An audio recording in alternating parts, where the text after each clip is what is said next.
প্রিয় দর্শক, welcome to my channel. আমি আপনাদের সাথে আছি ডাক্তার মনিরুল ইসলাম। আজকে আমরা আপনাদেরকে একটি নতুন বিষয় ঘুরে দেখাবো। প্রিয় দর্শক, ওয়েলকাম টু মাই চ্যানেল। আমি আপনাদের সাথে আছি ডাক্তার মনিরুল ইসলাম। আজকে আমরা আপনার সাথে একটি সম্পূর্ণ নতুন বিষয় নিয়ে আলোচনা করব। আপনারা আমার পিছনে যে সারি সারি স্কোয়ার বা চতুর্ভুজ আকৃতির বিষয়গুলো নেড়ে রাখা অবস্থায় দেখতেছেন, সেগুলো আসলে আর কিছু নয়, পুরাতন কাগজের মণ্ড থেকে তৈরি করা হয়েছে। এই যে দেখতেছেন আমার পাশে কাগজের স্তূপ করে রাখা আছে, এগুলো আপনাদের ব্যবহার করা বা গার্মেন্টস বা যে কোনো জায়গার পরিত্যক্ত কাগজ, সেইগুলাই কিভাবে পুনরায় উৎপাদন করে এভাবে মণ্ড তৈরি করে আবার পুনরায় ব্যবহারযোগ্য কাগজ তৈরি করা যায়, সেই বিষয়ে আজকে আমরা আপনাদের সাথে বিস্তারিত আলোচনা করব। চলুন আপনারা সম্পূর্ণ ভিডিওটি না টেনে আমাদের সাথে দেখতে থাকুন। আর আপনারা যারা আমার চ্যানেলে নতুন, তারা প্লিজ চ্যানেলটি সাবস্ক্রাইব করুন। এই যে দেখছেন যে পুরাতন কাগজগুলো, এইগুলা থেকেই মূলত নতুন পুনরায় ব্যবহারযোগ্য কাগজ তৈরি করা হয়।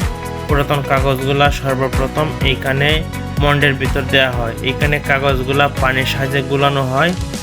গুলানোর পর সেইগুলা স্তূপ করে রাখা হয় যেন এইখানে কাগজগুলা ভালো করে গুলে। এই কাগজগুলো সাধারণত আপনারা আমার বাসায় ব্যবহৃত বা গার্মেন্টসের কাপড় থেকে অতিরিক্ত যে কাগজগুলো পাওয়া যায়, বা অনেক সময় আপনারা কাপড় বা লুঙ্গি কেনার পর দেখেন যে এটার ভিতর কাগজ পাওয়া যায়, সেটাই মূলত এখানে পুনরায় ব্যবহার করে মিষ্টির প্যাকেট বা কার্টুনের জন্য যে রিপ্যাক ব্যবহার করা হয়, সেটা এখান থেকে উৎপাদন করা হয়। আপনারা দেখতেছেন যে এইখানে কাগজগুলা খুবই সুন্দরভাবে আপনার পরবর্তীতে রিসাইক্লিং করার জন্য প্রস্তুত করা হচ্ছে। এইখান থেকে কাগজগুলা গুলিয়ে যাওয়ার পর মোটরের সাহায্যে পরবর্তী ধাপে নিয়ে আসা হয়। এইখানে ভালো করে মিক্সিং করার পর সেটা কারখানায় চলে যায়। কারখানায় গিয়ে সেটা পুনরায় ব্যবহার উপযোগী করে তৈরি করা হয়।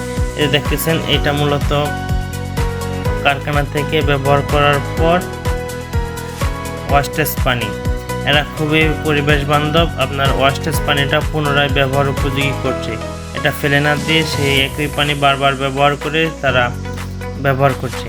এখান থেকে মন্ডের কাগজগুলা বা কাইগুলা সরাসরি ফ্যাক্টরিতে চলে যাচ্ছে। চলুন আমরা সম্পূর্ণ ভিডিওটি দেখতে থাকি।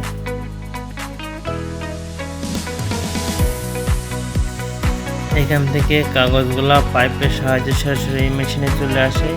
এই মেশিন থেকে আপনার ব্যবহার উপযোগী কাপড়গুলো তৈরি করা হয়।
মণ্ড থেকে ব্যবহার উপযোগী কাগজগুলো তৈরি করার পর সেগুলো ভালো করে রোদে শুকিয়ে ফাইনাল শুকানোর পর সেটা পরবর্তী ধাপে নিয়ে যাওয়া হয়।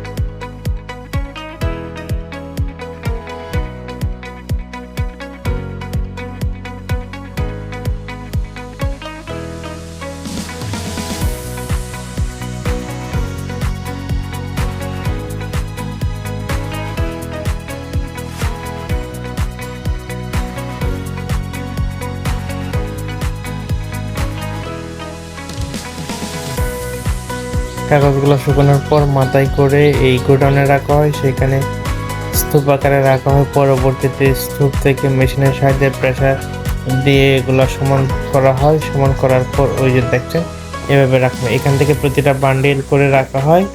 বান্ডিল রাখার পর পরবর্তীতে এগুলো চলে যাচ্ছে বিভিন্ন ফ্যাক্টরিতে কার্টন বা কাগজ তৈরি করার জন্য, মিষ্টির প্যাকেট তৈরি করার জন্য। এই মেশিনের সাহায্যে মূলত প্রেসার ক্রিয়েট করে এগুলো লেবেল করা হয়।